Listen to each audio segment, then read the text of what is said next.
মমতা ব্যানার্জির জীবনী। পশ্চিম বাংলার রাজনীতির ইতিহাসে যার নাম লেখা থাকবে তিনি হচ্ছেন মমতা ব্যানার্জি। মমতা ব্যানার্জির জন্ম 1955 সালের 5ই জানুয়ারি কলকাতার কালীঘাটে জন্মগ্রহণ করেন মমতা ব্যানার্জি। ছোট থেকেই রাজনীতি ভালোবাসতেন তিনি। স্কুল জীবন থেকেই রাজনীতি শুরু করেন মমতা ব্যানার্জি।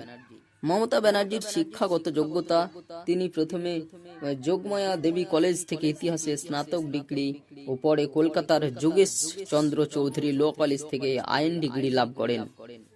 1970 সালে প্রথম রাজনীতিতে যোগদান করেন। জাতীয় কংগ্রেসের ছাত্র পরিষদে যোগদান করেন মমতা ব্যানার্জি।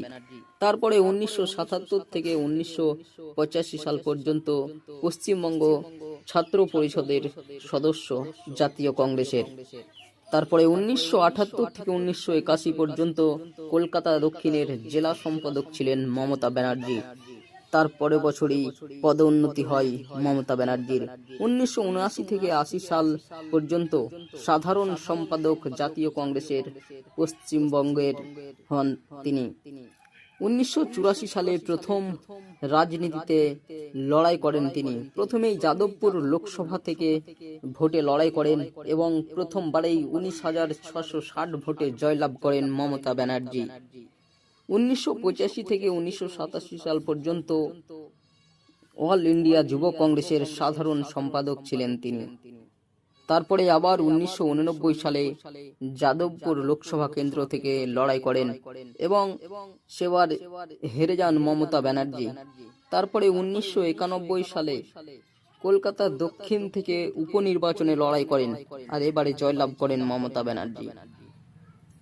এভাবেই জাতীয় কংগ্রেসের বিভিন্ন দায়িত্ব পালন করেছেন মমতা ব্যানার্জি।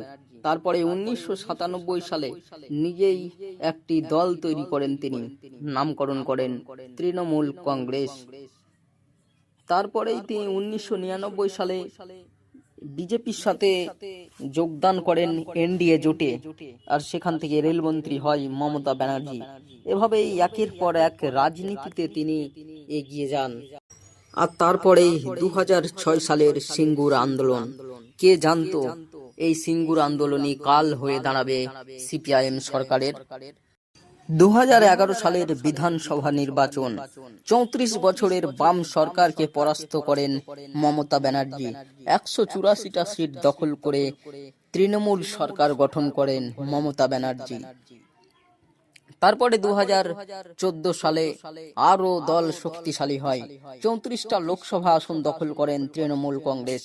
তারপরে 2016 সাল ব্যবধান বাড়িয়ে 211টি আসন দখল করে তৃণমূল কংগ্রেস। দ্বিতীয়বারের জন্য মুখ্যমন্ত্রী হয় মমতা ব্যানার্জি। তারপরে 2019 সালের লোকসভা নির্বাচনে কিছুটা হলেও বিজেপি এগিয়ে যায়। 22টি মাত্র আসন দখল করে তৃণমূল কংগ্রেস।